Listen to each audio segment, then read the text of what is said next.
పేరు మోసిన భద్రగిరిలో సీతారాముల కళ్యాణ మహోత్సవం ఘనంగా జరిగింది. అంగరంగ వైభవంగా జరిగిన రాముని కళ్యాణానికి భక్తజనం పెద్ద ఎత్తున తరలివచ్చారు.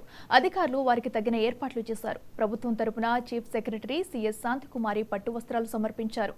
మిథిలా స్టేడియంలో రామనామ స్మరణ మారుమ్రోగుతుండగా వేద మంత్రోచ్చరణ మధ్య స్వామివారి కళ్యాణం వైభవంగా జరిగింది. భక్తులకు ఎలాంటి ఇబ్బందులు కలగకుండా మంచినీటి సౌకర్యం, భోజన వసతులు కల్పించారు ఆలయ అధికారులు.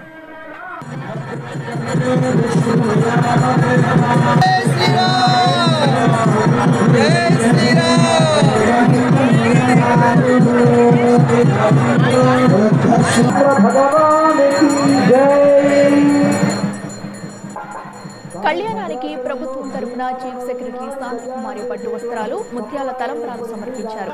కళ్యాణానికి రెవెన్యూ శాఖ మంత్రి పొంగులేటి శ్రీనివాసరెడ్డి, డిప్యూటీ సీఎం బట్టి విక్రమార్కతో పాటు మంత్రి కొండా సురేఖ హాజరయ్యారు. కళ్యాణం అనంతరం భక్తులు ముత్యాల తలంబ్రాల కోసం ఎగబడకుండా ప్రత్యేక కౌంటర్ల ద్వారా భక్తులకు అందజేసే ఏర్పాటు చేశారు.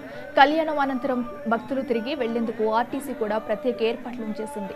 రేపు జరిగే పట్టాభిషేకం కార్యక్రమానికి కూడా దేవస్థానం అన్ని ఏర్పాట్లు పూర్తి చేస్తుంది.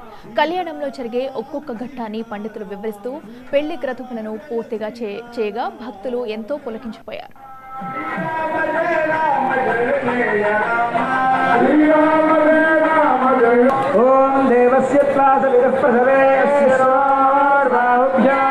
అఖిల జగన్మాత శ్రీ భూనీలాభి పరిసేవ్యమానస్య